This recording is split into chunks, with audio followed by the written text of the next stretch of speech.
What's up, Heartbreakers? Thank you so much for tuning in for another episode of Heartbreak Hill podcast. Listen, if you are just now tuning in, please do not forget if you're watching this on any social media platforms, please like and share the video. If you're listening to us on any of the podcast platforms, please leave us a review, okay? This broadcast is only made possible because of viewers and listeners just like you, okay? We are completely listener supported and funded. Okay, so when you do things like, share, leave reviews, you help this message get to other people who may can glean or learn something from it. Okay, listen, I am so excited because we are getting closer and closer to season 6. That's right, 6 of Heartbreak Hill podcast, which will be airing April the 3rd of 2023. Now, every day up until then, we will be doing a preseason kickoff. And if you've been with us the last few episodes, it has been some amazing content, okay? What we're doing in order to celebrate Women's History Month is we're taking a woman from the Bible, okay? The Old Testament, New Testament, both of them. And we're taking her story, explaining her story, and then we're applying it to our real life. So all of these women, while the Bible is mostly a male dominated book, right? In terms of a lot of the stories and a lot of the popular figures are males, okay? We are spotlighting the women in the Bible, okay? And what it is that we can learn from these women and their stories and what they went through. Okay. So the last time that we met, we did the story of Sarah. Okay. I really encourage you to go back from the beginning and do the other woman, which was Eve, that we did before. Listen to Sarah, and then because we kind of ease on into each woman. These women are in no particular order, but they are in the context of their time frame. So all women of the Old Testament are talked about right now. Then we'll go into the New Testament, but they're in no particular order of importance. Okay, I just want to really make sure that I get that out there. Okay, we did Sarah last time. I really encourage you to go back and listen to her story because today we're doing Hagar, and Sarah and Hagar's story are so closely meshed that you understand Hagar better when you get to know about Sarah. Okay, so encourage you to go back and listen. Today, Hagar's story. We are going to be taking an commentary from Life magazine, which is kind of what we did for Eve's story as well. Heartbreak Hill podcast is in no way affiliated with Life magazine. However, they did go ahead and produce a commentary about the women of the Bible. From this is probably maybe 3 years ago. 3 years ago, they produced this a whole commentary booklet about the women of the Bible. Okay, and it was just outstanding information. I am just going to be happening to read the excerpts of the history of the women, and then I have my own notes in terms of what we can learn from their stories. But I encourage you to go pick up this publication if you can. It's by Life magazine, and the title of this publication is Women of the Bible, and it goes into detail, really deep detail about the women of the Bible and how they grew up, kind of their backstories. I don't have a lot of time to go into a lot of it, so I just kind of read the meat of the stories, but I encourage you because it gives you great context on kind of how women have evolved over centuries, starting in this era. Okay, so Hagar. Who was Hagar? Okay, overall, Hagar was the servant of Abraham and Sarah, but particularly she belonged to Sarah. Okay, now where Hagar really came from, theologians argue about this a lot, right? Some people say that she kind of was passed down into the family for Sarah and Abraham. Some people say, or some theologians say, that Hagar was a gifted slave when Sarah and Abraham were on their travels throughout the world, that she was gifted, Hagar was gifted to Sarah and to Abraham during those travels. Needless to say, however it came about, Hagar was the slave girl, handmaid, if you want to call it that, of Sarah. Okay. She served the whole family, but in those particular days, the woman had, servants, had a team of servants as well. She belonged to Sarah. So let me go ahead and read. So, since Sarah could not ensure Abraham's bloodline, remember Sarah and Abraham, if you tune in from last time, Sarah and Abraham were promised a child by the Lord, but they were very old. They were in their 80s and 90s. unsure of how they were going to fulfill this promise, even though God was very clear to both Sarah and Abraham that they would have a child. Okay, so since Sarah could not ensure Abraham's bloodline, she gives her spouse Hagar, her Egyptian slave girl, as a wife. Offering servants to husband was a common practice in ancient Mesopotamia. Some marriage contracts even contained a clause that allowed a husband to father a child with the slave if the wife could not conceive. Let me pause here real quick. Okay, this is nothing to do with what I want to talk about today, but I just want to tell you that marriage has always been on paper. Okay, a lot of times in our communities, and I want to even dare to say a lot of times in the Black community, we have arguments about marriage being on paper is just a piece of paper. It's something that the government made up.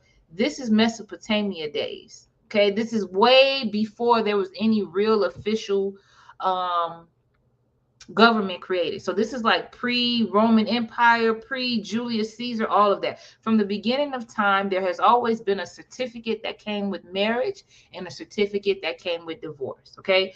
Don't let people tell you that marriage is just a piece of paper. Also, don't let people tell you that marriage is a government idea.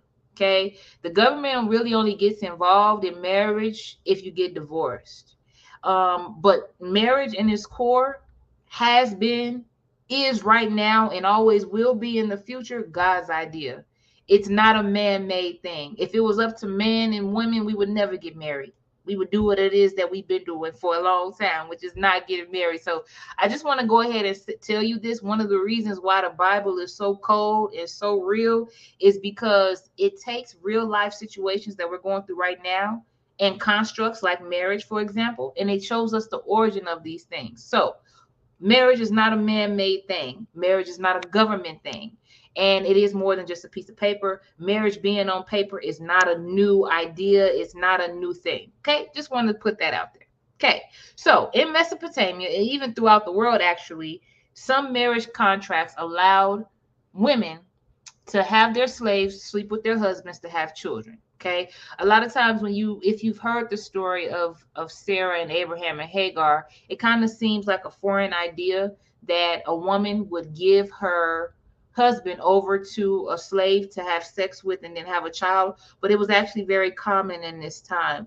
It's much like surrogate mothers are today, how people are paying women to carry children for them. Well, that's not a new idea. It just was done in a different way. Obviously, back then, women weren't getting paid money, but they were slaves, so they were being taken care of as far as clothing, food, shelter, and sometimes they would have to sleep with the husband to have children. So not a new idea in terms of surrogacy. Anyway, for Hagar, Sarah's decree improves her position within the household. Okay. But her ease in the new position unnerves Sarah. When Hagar becomes pregnant, the Bible says she looks at Sarah with contempt. So once Hagar becomes pregnant with Abraham's first child, her mind shifts towards Sarah. So Sarah is no longer seen as this respected mistress. Now she's just seen as somebody who can't do what Hagar can do, which is have a child. So the Bible says that Hagar began to look at Sarah with contempt. Okay, she begins to look down on Sarah. Okay, now Sarah then accuses her husband of supporting that source of unhappiness, and Abraham tells her, "Your slave girl is in your power. Do what it is that you please." So Sarah, after she goes to Abraham and says, "Look, this slave girl that got pregnant by you, even though I'd have told her to do it, she's starting to talk to me sassy. She thinks she's better than me. She's beginning to be a pain in my side." And Abraham says, "Look, this is your slave. Okay, you the one told me to sleep with her. You the one that orchestrated this whole thing. You deal with it." So Sarah says, "Okay, I'll deal with it." And Sarah begins to treat Hagar harshly. The Bible says that she begins to treat her very, very harshly. Sarah begins to treat Hagar bad. Okay. So as Hagar begins to take all of this kind of abuse, the Bible doesn't really go into deep context about what she does to Hagar. It just says that she deals with her harshly. And because of this harshness, okay, Hagar runs away. So she leaves because Sarah is dealing with her harshly. Now, mind you, Hagar is the one that starts looking down on Sarah first. Okay, it was all good until then. All right. Hagar begins to look at Sarah like she's some sort of beneath her, lesser than citizen. In turn, Sarah treats her harshly. Hagar runs away. Okay. Now, as Hagar, whose name possibly means wanderer, makes her way through the desert, she stops at a spring or at a well. Okay. There, an angel comes to her and tells her to return to the camp of Sarah in Abraham, and then promises her that her son shall be a wild man with hands against everyone, and everyone's hand against him, and he shall live at odds with his kin. In Hagar's response, she becomes the first person to name God, saying, "You are Elroy," which means either God of seeing or God who sees. She returns to the camp and gives birth to Ishmael. Okay?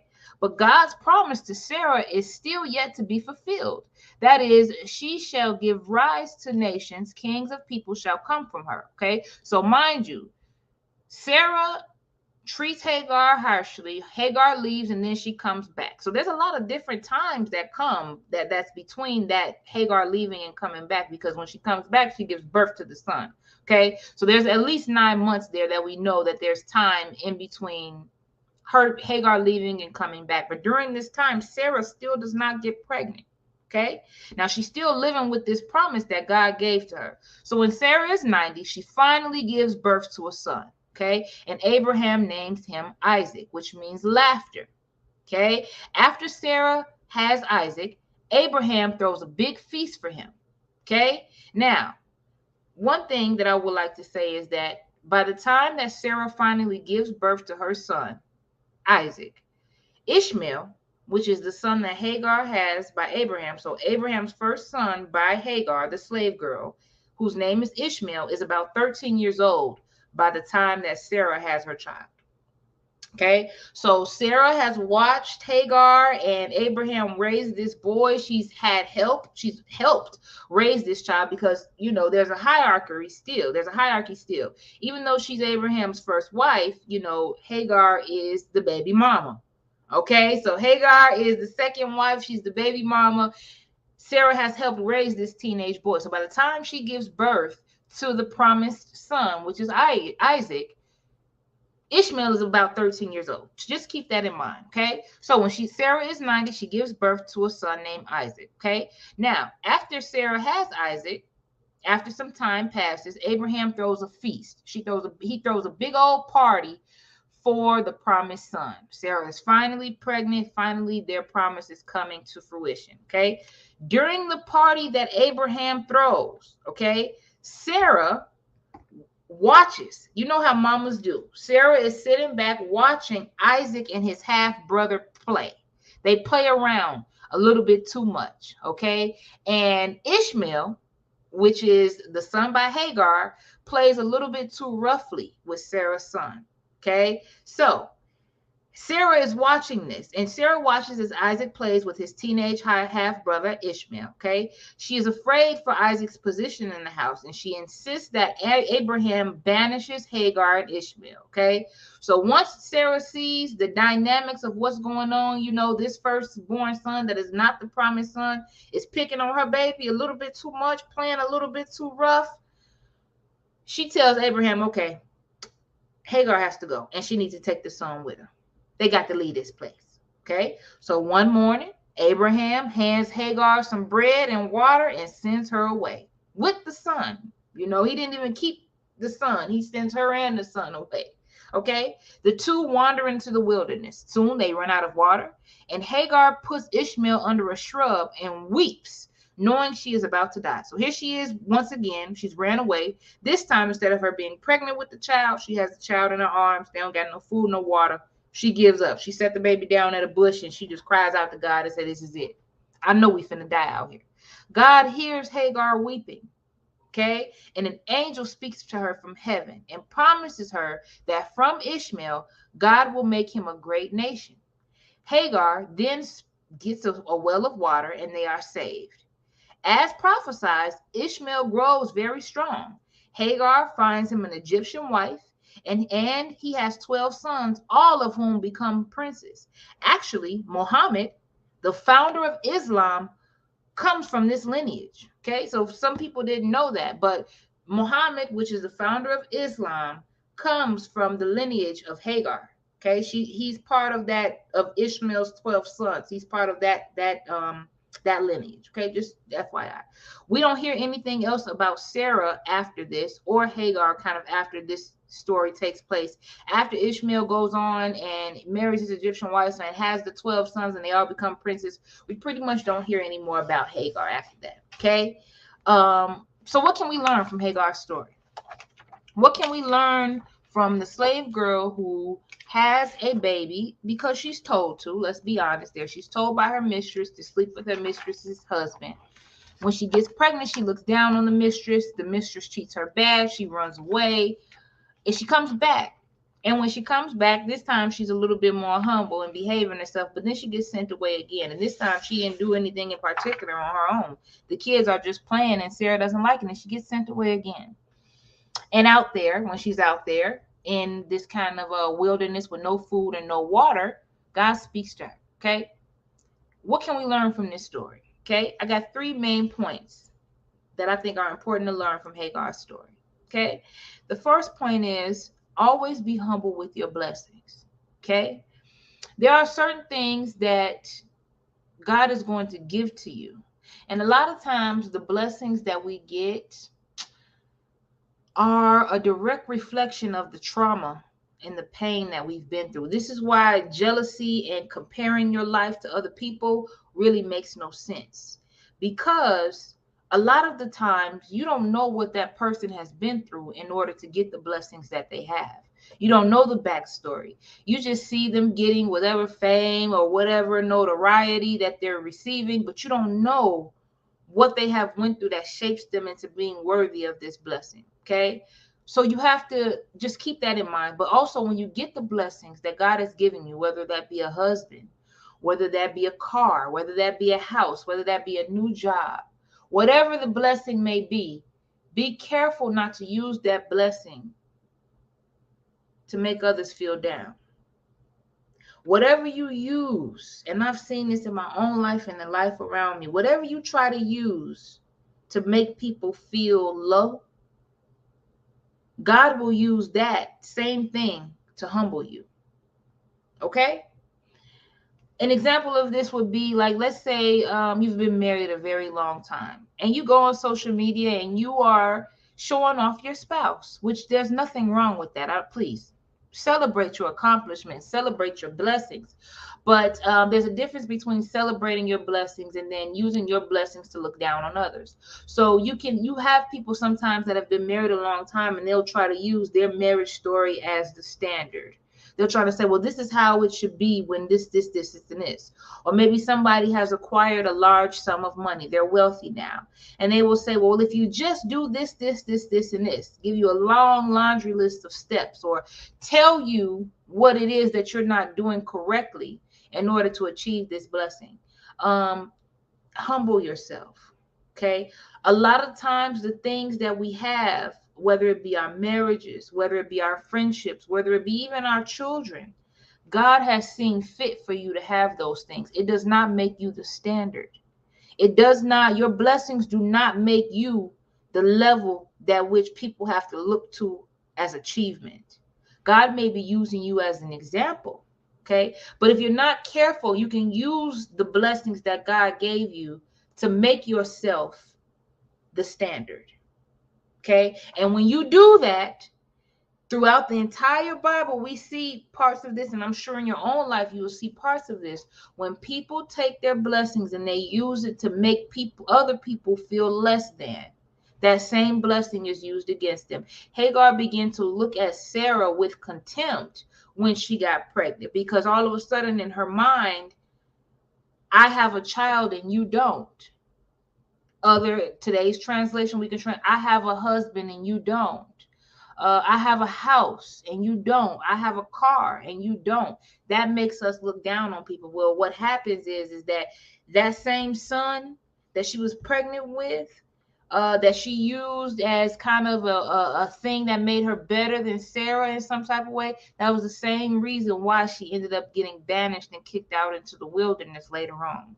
Okay, so just be humble with your blessings. Now, how do you know the difference between celebrating yourself and just genuinely being proud of what you have and bragging or being boastful or not being humble? What's the difference? It's your heart. It's your heart. It is your heart and your intentions. So if I'm telling somebody that I have a great marriage and that, this is how we met, this is how we're doing that, and my heart is to somehow set a standard for people in their life and how things should be, okay? I'm not being humble. I'm bragging. And I know that this is a hard concept to understand because it's like you want to celebrate and talk about the good things that God has done for you, and you can do it, but you just can't do it with intentions. Nobody's relationship is the standard. The only relationship goals that we should have as people is for our spouses, particularly our husbands, to love us like Christ loved the church. That's the standard, okay? Same thing with a good job, okay? You don't have a good job because you're qualified. Please understand that. You don't make the amount of money that you make because somehow you work harder than everybody else. And I know that's what the world try to get us to think, that we are in our own self right. Maybe we attracted these things or we worked hard. I'm sure you did work hard because there's sacrifices for good things that you want. You do have to sacrifice. I'm not downplaying that. But what I'm saying is that every good thing that you have, every good thing that you have, whether it be a kid's car, a wife, a husband, a good paying job, children, whatever it is, God gave that to you. And not only did he give it to you, you got it on consignment.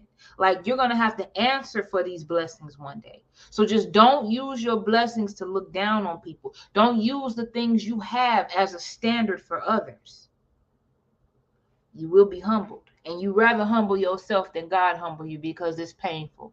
I've been humbled by God a lot of times. So I'm not guessing when I'm telling you this. Okay. Next thing I learned, God will send you back to a place if you leave before it's too soon.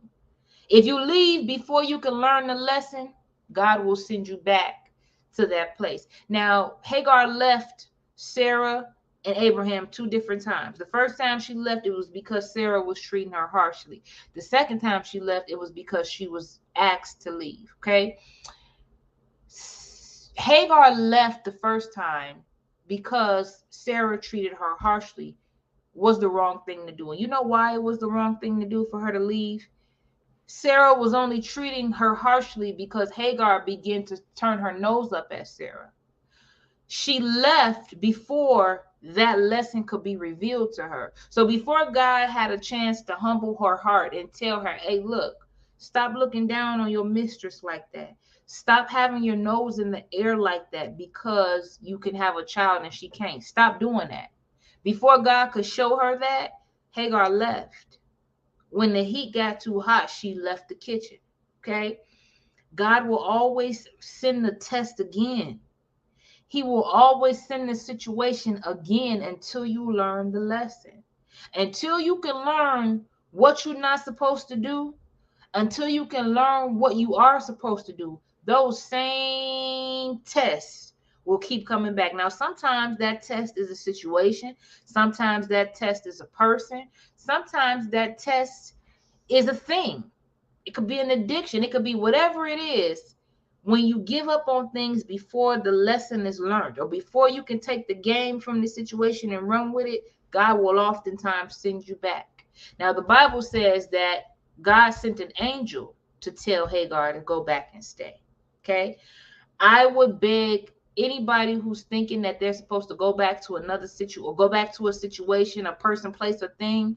I would implore you to pray first, because sometimes us going back has nothing to do with us learning a lesson, and it has everything to do with us just wanting to be comfortable. Okay, so there's a delicate difference in, okay, I'm going to go back because I need to learn this lesson and God is placing me back, and I just need to go back because I'm comfortable with this thing. So how do you know the difference? The difference is It's going to all be in the lesson. Okay. Am I going back to this thing because God sent me back and I have no other choice? When you have to learn another lesson and you're being sent back to something, you won't have a choice to leave that thing alone. Like Hagar, for example, she had no other place to go. She had to go back to Sarah and Abraham. You see what I'm saying? In other instances where we go back just because we're comfortable, we'll have a whole new different oasis over here, but we still going back to the past because we're comfortable. Okay? So the first thing I learned from Hagar's story is be humble with your blessings. Be humble with your blessings. Second thing is God will sometimes send you back to a place to learn the lesson before you can move forward. Third and final thing that I've learned from Hagar's story. Second place never has a prize. There's no satisfaction in running second place. Okay? Now, in this day and age, we already read, sometimes in this particular context and instance, slaves were permitted to sleep with husbands and have children in cases where wives could not have children for their husbands. Okay? Today, in our day and age, we have people that are partitioning and advocating for polygamous relationships because there's supposed to be some kind of economic gain or there's supposed to be some type of community building. Y'all, please. I'm speaking to you from a mental health standpoint, okay? From a counseling standpoint and from a person who has just lived life. Okay, as an academic, as a person who's lived life in the streets, and as a professional, I am telling you out of my mouth and my experience, it never works. Do you hear what I'm saying? Two men and one woman, or two men and one woman, or two women and one man, it never works long term. Whatever couples that you see on TikTok, Facebook, Instagram, they trying to tell you we best friends and we share a man. They are not being honest with you. We are not built as women to share. There can only be one queen of a castle. Okay. Now, if you wanna have a man and you don't care who he sleeps with, as long as he comes back to you, that's your business. I'm man the business that pays me, so I'm not judging you. But don't listen to people when they tell you polygamy is how it's supposed to be. There will always be one woman that has contempt for the other. And the women that are listening to this and saying, oh, well, that's not me. I'm not a jealous type of woman. I can share them. If it's not you, it's going to be the other woman. And I talked about this a little bit last time when I went over the story of Sarah. Okay. Women are not meant. It's natural for women that are sharing the same intimate space like that. Sharing a man, you can't really get more intimate than that. So it's natural for the women in that situation to compare themselves to each other. Or if they're not comparing each other, they compare their children. Look at any man that got more than one baby mama. Okay? I'm going to just bring it down to the urban level. Look at any man that you know that has more than one baby mama. At some point, I don't care how cool they is now, how kumbaya they seem right now. At some point, okay, every last one of those baby mamas think that they're the best looking baby mama, think that they're the baby mama that the man loves the most, or think that their kids are superior to all the other baby mama kids. It's just how God made females. I don't know why that is, but every female has a desire to be number one. It's part of the curse that God put on women back in the beginning of the Bible. He handed out curses when they ate that fruit. He handed out specific curses, and I went into detail with him when I told Sarah's story. Well, one of those curses for the women outside of having painful childbirth is that we will always desire our husbands. That word desire in different translations in Hebrew and different things like that, it means to yearn for or want the full attention of. It's part of the curse that God gave us women. It never works. So the last and final thing that I learned from Hagar's story, don't ever willingly, knowingly share a man. Don't ever willingly, knowingly share a woman. Just don't do it. And you shouldn't trust people that do that. People that you know, you got friends and relatives that are comfortable being on the side, and they know. Now, some people are good liars, and if you sprinkle a little bit of good sex in there, that makes the lies even more better to believe.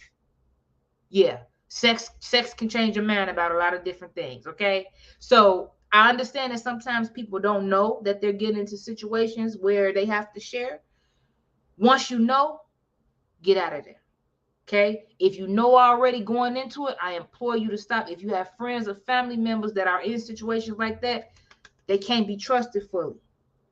Okay, I'm not saying you got to not talk to them no more. I'm not saying that they're bad people, but there's something that you have to give up as a woman in your mind to be able to lay with a man knowing that he has somebody else.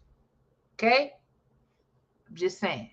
Okay, those are the three things that I learned, excuse me, from Hagar's story. Listen, I know you could have been anywhere in the world, but you decided to be here with me. Do not forget, April 3rd, 2023, we are coming with another new season of Heartbreak Hill Podcast. Listen, we are also, before I go, I want to let you guys know, we are still taking advertisements. Okay, we are going to be taking advertisements all the way up until the 30th of March. Okay, then that's when the door is going to close. But if you have products or services that you would like to have advertised on Heartbreak Hill Podcast, we now have that open. Okay, also, because we are constantly in partnership and making things bigger and better for you all, don't forget that Heartbreak Hill Podcast airs Wednesdays at 7 p.m. on Speak Minneapolis TV. That's channel 17 on Comcast in Minneapolis. Okay, so for those of you who are looking to get that TV exposure, Heartbreak Hill Podcast, we got you. Okay, we are also listened to in over 50 countries around the world and translated into over 100 languages. So be there or be square. I will see you guys next time.